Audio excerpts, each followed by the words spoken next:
Hi, and thanks for joining me today. I'm so glad you joined me for today's episode. It will be the first of a series that I am doing on skincare.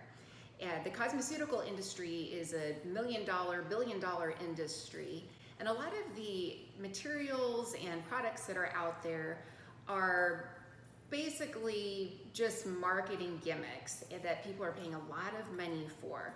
And the most important aspects of skincare involve cleansing, hydrating, exfoliation, which involves collagen stimulation, and then protection.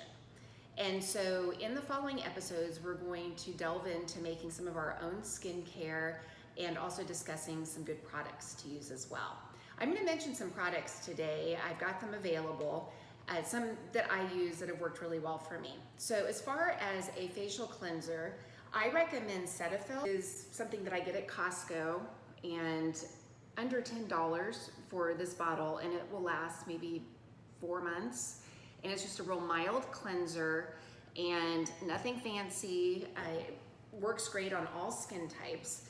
And then as far as a hydrator, that's something that we'll be working on in a future episode, and that's what I use.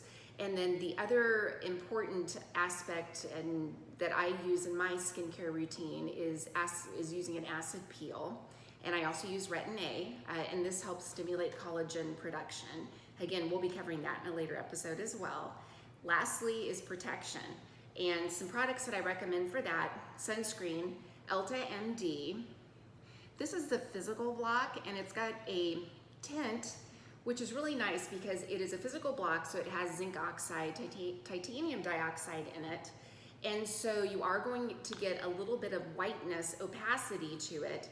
But the neat thing about this product is you put it on, let it sit for about 10 minutes, and that whiteness goes away. And it's a really lovely product. Also, if you're wanting full body coverage that's inexpensive and you're not wanting to use your expensive, fancy Elta MD, you can also use the Trader Joe's zinc oxide, which I really like. Again, it's a physical block, which is my favorite.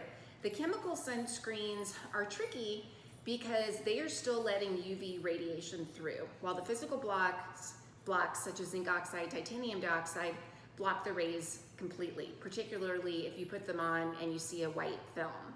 So if you're going to the beach, it's really best to have a white face, white nose, and you know that you aren't getting any sun through your sunscreen. So our first episode for our beauty sequence is going to involve essential oils. I like essential oils because they carry many beneficial ingredients in them to help with our skin, such as lavender and rose in particular. The issue with essential oils is that they do not mix with water. And so many of actually all of the recipes that I'm going to be sharing with you are water-based, which means if we want to add essential oils, they will not mix. And so it's important to make it so our oils will mix with our water-based solutions so we can get all those benefits absorbed into our skin. So in order to do this, we need to have an emulsifier. And there are many different emulsifiers, and I have searched this topic quite extensively and have found that aloe vera is supposedly an emulsifier. And I have worked with aloe vera, but I just could not get it to work. My oil and my water stayed separated. And also the solution went bad really quick and it started smelling funky. So like after a couple weeks. And so I have not had good luck with aloe vera. So the other solution that I recommend, which has been shown to be safe in cosmeceuticals and safe to put on your skin, is Polysorbate 20.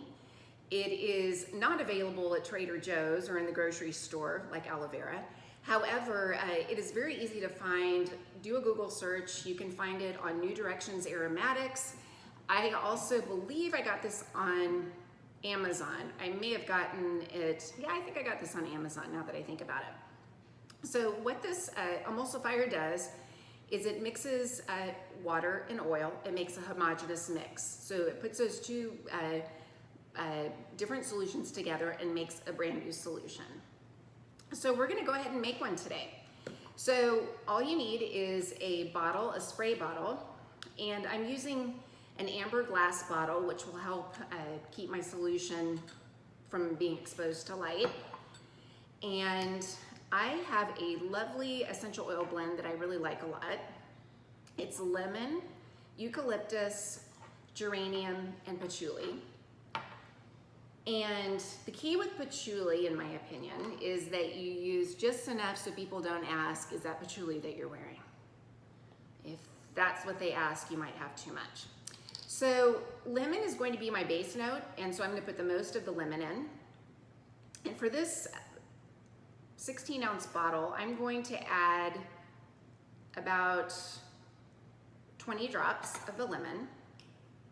And then for the eucalyptus, that's my next base note, and so I'm going to add about 16 of the eucalyptus.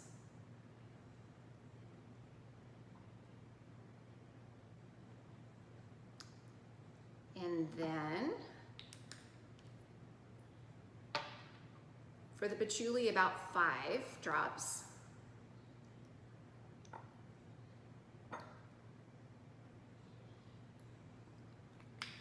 And lastly, geranium, 5 drops as well. That's a pretty potent essential oil as well.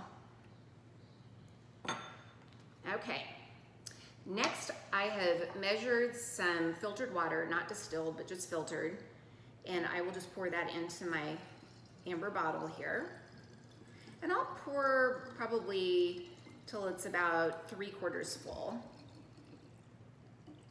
Will only be, for the 16-ounce bottle, I will only be adding about a teaspoon of the emulsifying agent, if that.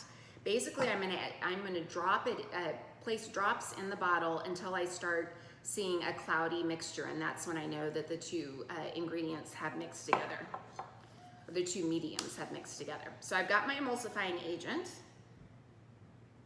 and I overestimated. It's not going to be a teaspoon. It's probably actually going to be closer to about a 1/2 teaspoon. So I've added about 1/2 teaspoon, and I'm going to put my top on here and shake it. And I'm getting a nice cloudy mixture. However, I'm still seeing some separation, so I'm going to add just a little bit more of my emulsifying agent. Again, it's Polysorbate 20.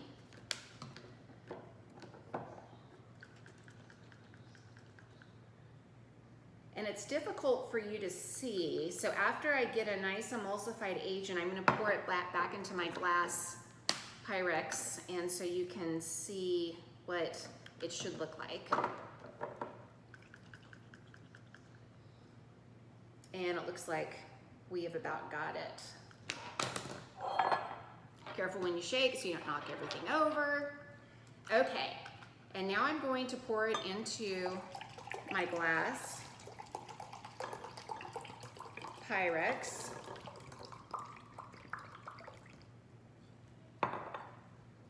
And you can see that there is no longer a separation where the oil and the water, or a division where the oil and water are separated, rather, that they are mixed together. It's kind of a white cloudy mixture. But what's so cool about this is that when you are spraying this from your bottle, you will not get either oil or water, but you'll actually get this brand new oil water mixture. And that is going to be very helpful moving forward when we add this to some of our products. So that concludes today's episode, and we'll see you next time.